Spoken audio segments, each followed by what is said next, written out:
Alright, to YouTube. Today I want to talk a little bit about Star Trek. I can remember it back in the 60s, the late 60s, the early 60s, somewhere like that. It was like a TV, I don't want to say sitcom, but it was a TV show. And I can remember as a kid, I brought some of the Star Trek's products, a little toy gun. It shot like this or something like that. It was very fun. It was, it was really heavy off into Star Trek because I think it only lasted like 2 or 3 seasons, but it started showing a lot of reruns, and I think it really caught on during the rerun, and I think they brought it back as a sitcom for like a couple more years. I'm not sure, but later on, they picked it up as someone decided to write a screenplay about it and start making movies. I think they made a couple of movies off of it. And this is when the Star Trek phenomenon really caught on.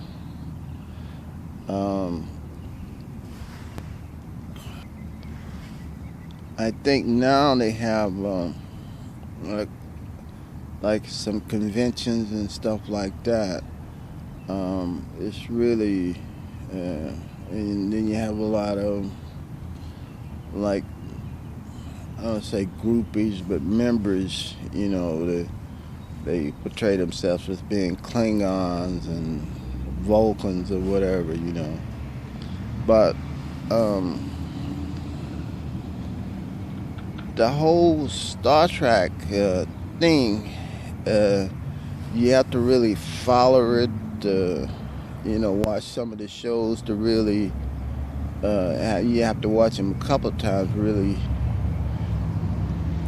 catch on to what's really happening and get to know some of the characters, some of the groups of people, like the Klingons, the Vulcans, the Ferengis, and probably go on and on.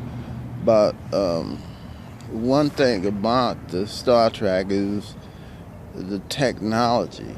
A lot of people don't look at the technology. A lot of people kind of favor the different groups of people. Hey, the Vulcans, the Klingons, and then the different characteristics of the characters of the Klingons, or the Ferengis, or the Vulcans, and Dr. Spock. I don't think he was called a doctor. Well, anyway, his name was Spock. He was, I guess, the first officer on the ship, and he just recently passed away. But anyway, he was real famous for being unemotional, and also he would put this particular grip as you get into a fight. He would put this grip on somebody's neck. That was real. For me as a kid, we kind of noticed that. Hey, that's a good way to, like, the kids always think, especially guys, think of something cruel to do to somebody.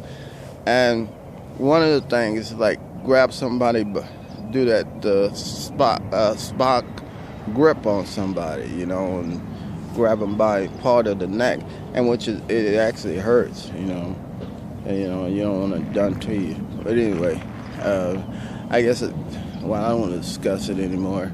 But anyway, that was some of the things that some of the characteristics that Spock actually done, and also like I said before, um, the Star Trek, the whole thing was with the technology was real advanced, and a lot of people didn't think the technology exists, such as the cell phones. We got the cell phones today. We got the space. I say, today we got like the space station, and then we got the different groups of people like the Russians, and I think the USA is up there. But I think the technology and all that stuff was ahead of its time. We got cell phones today, like I said before. I didn't notice as far as like when they did the transporter thing, like transport. I don't know if that technology exists today or not, but some people said that Tesla are actually done stuff like that. But anyway, this guy who wrote the screenplay, evidently he was heavy into technology, and he knew a lot about a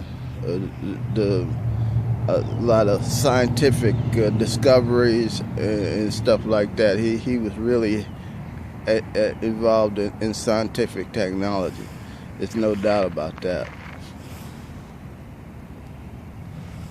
What I think what really blew everybody away was his